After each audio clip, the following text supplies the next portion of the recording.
Scar, o Palpatine e o Lex Luthor têm em comum?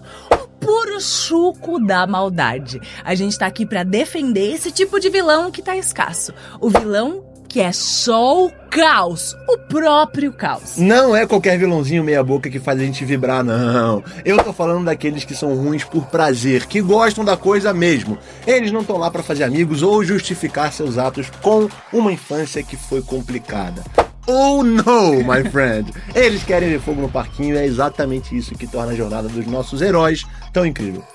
Por exemplo, o Scar, o tio sádico do Rei Leão, é um clássico exemplo de vilão que abraça sua malevolência sem pedir desculpas, que age a partir de um desejo de poder e domínio, mais do que qualquer justificativa complexa para suas ações. A sua maldade nasce não só de injustiças sofridas ou de um passado traumático, mas de uma inveja verdinha e profunda, e um ressentimento amargo em relação ao seu irmão Mufasa e ao seu sobrinho Simba, herdeiros legítimos do trono. O Scar quer o trono por pura ambição, vaidade e um desejo de ser adorado e temido. A traição, manipulação e o assassinato frio do Mufasa exemplificaram sua disposição em fazer o que for preciso para alcançar seus objetivos, independentemente das consequências morais ou do dano causado aos outros. E fez a gente chorar pra cacete. E essa falta de remorso e a busca implacável pelo poder, sem uma razão justificável além do próprio desejo de ser mal, mostram que o Scar é um vilão que personifica a maldade pura. O puro suco da maldade. Às vezes, se identificar com um vilão que quer tudo do jeito dele, custe o que custar,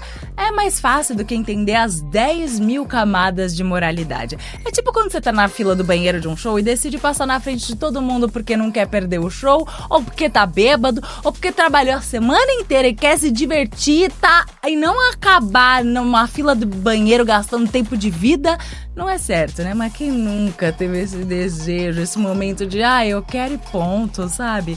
Os vilões que seguem essa linha são os que não estão nem aí pras consequências, só querem satisfazer os seus desejos. Um reflexo extremo da nossa própria impaciência no dia a dia. Palpatine, o Darth Sidious, representa o auge da maldade em Star Wars. Uma vibe maligna que não tem desculpas em tragédias pessoais, mas sim num desejo louco por poder total. O cara vai subindo o degrau na República até derrubar o Jedi. Tudo no esquema da manipulação e de uma sede de poder que não tem tamanho, querendo botar a mão em toda a galáxia. Ao contrário de vilões que têm lá suas razões mais elaboradas, Palpatine trata caras como General Grievous como se fossem só peças no seu jogo de dominação galáctica. A habilidade dele de esconder o que realmente ele quer, de manipular tanto os parceiros quanto os adversários, mostra que a sua maldade, tanto astuta quanto fundamental, vai além de qualquer desculpa, firmando ele como a personificação do mal absoluto e incontestável em Star Wars. O homem é mau. Brabo, é brabo. O Lex Luthor é outro exemplo icônico de vilania no universo DC, impulsionado mais pela ambição e inveja do que pelas tragédias pessoais dele. O conflito com o Superman nasce de um profundo ressentimento pela influência e o poder do herói, vendo ele como uma ameaça à humanidade e à sua própria grandeza. O Luthor justifica suas ações malévolas como sendo para o bem maior, mas no fundo elas refletem seu desejo de poder e reconhecimento. Sua maldade é uma mistura de egoísmo, genialidade e uma convicção distorcida de proteção humana. Quando a gente fala da variedade de criação de vilões, tem os vilões complexos e tem os malvadões raiz, que são o arroz com feijão da maldade. Sem firula, direto ao ponto, nem todo mundo precisa de um coração partido pra querer dominar o mundo. Porque no final das contas, todo mundo adora um bom barraco. Principalmente se vier acompanhado daqueles discursos maléficos que não vão ganhar Oscar nunca, né? Mas são bons demais. São excelentes e personagens tipo Sauron de O Senhor dos Anéis não precisam de uma backstory cheia de nuance para fazer sentido. Eles são a sombra necessária, um espelho escuro que bate de frente e testa o que os heróis acreditam. Tem vilão que só tá afim de ver o circo pegar fogo enquanto curte um pão de queijo ou talvez um churrasquinho de Hobbit. A variação na abordagem dos vilões é fundamental, gente. Eles podem variar desde figuras com motivações complexas até encarnações do mal absoluto. A eficácia de um vilão não tá na sua complexidade, mas em como ele desafia o protagonista e contribui pro enredo. É verdade, os melhores vilões são aqueles que apresentam um desafio significativo para os nossos protagonistas, impulsionando o seu desenvolvimento. É essa tensão, esse jogo de gato e rato, que captura a atenção do público e eleva a trama como um todo. A dinâmica entre o Batman e o Coringa é um exemplo clássico de onde a natureza caótica do vilão testa os limites morais do herói, criando um dos antagonismos mais memoráveis da cultura pop. Um dos nossos preferidos, e enquanto a gente mergulha mais fundo na mente dos vilões mais icônicos, que tá uma pausinha rápida para fortalecer os admiradores da vilania. Dá aquele like, comenta aí Famoso nós. É nós. Comenta aí qual vilão te fascina mais e se inscreve no canal para não perder nada. Agora, voltando aos nossos mestres do caos. Além de serem obstáculos, os vilões podem servir como veículos para temas e metáforas mais amplas. Eles podem representar medos coletivos, dilemas morais ou questões sociais, enriquecendo a narrativa com camadas adicionais de significado.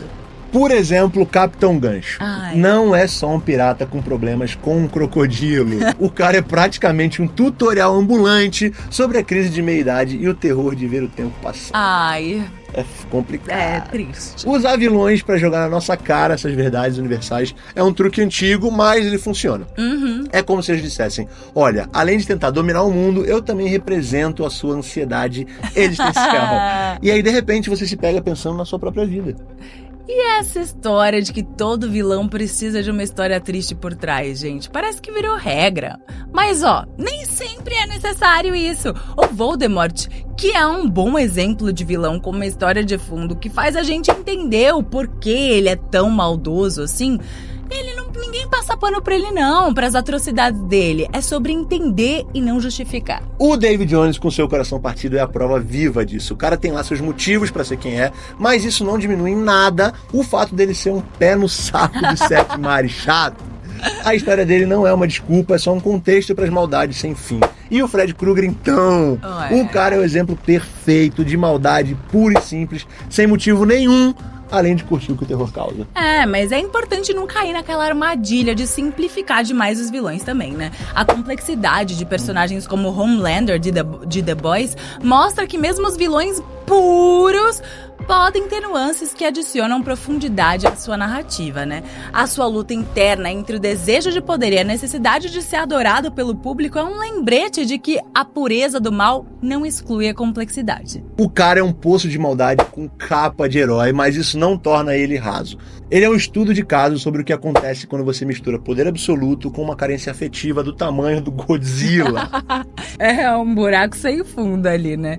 Mas a complexidade pode adicionar uma profundidade e desafiar as expectativas da gente, do público. A narrativa fica mais rica quando os vilões são tratados com o mesmo cuidado dos heróis, fazendo com que eles contribuam de verdade para a história. O equilíbrio entre complexidade e clareza ele é fundamental aqui. Enquanto vilões puramente maus podem simplificar a trama e facilitar a compreensão dos conflitos centrais, a inclusão de vilões complexos pode oferecer insights muito mais profundos sobre os temas e os personagens, enriquecendo a experiência do espectador. Explorar diferentes perspectivas sobre o mal, o bem e a moralidade adiciona camadas de ambiguidade à narrativa, desafiando a gente a refletir sobre as nossas próprias crenças. Os melhores vilões são aqueles que forçam os heróis a confrontar os seus próprios valores e limitações, criando dilemas emocionais profundos e conflitos intensos nos heróis e na gente. Que outro vilão que é só maldade que a gente não falou? Fala aí nos comentários, porque tem coisa boa vindo por aí, hein?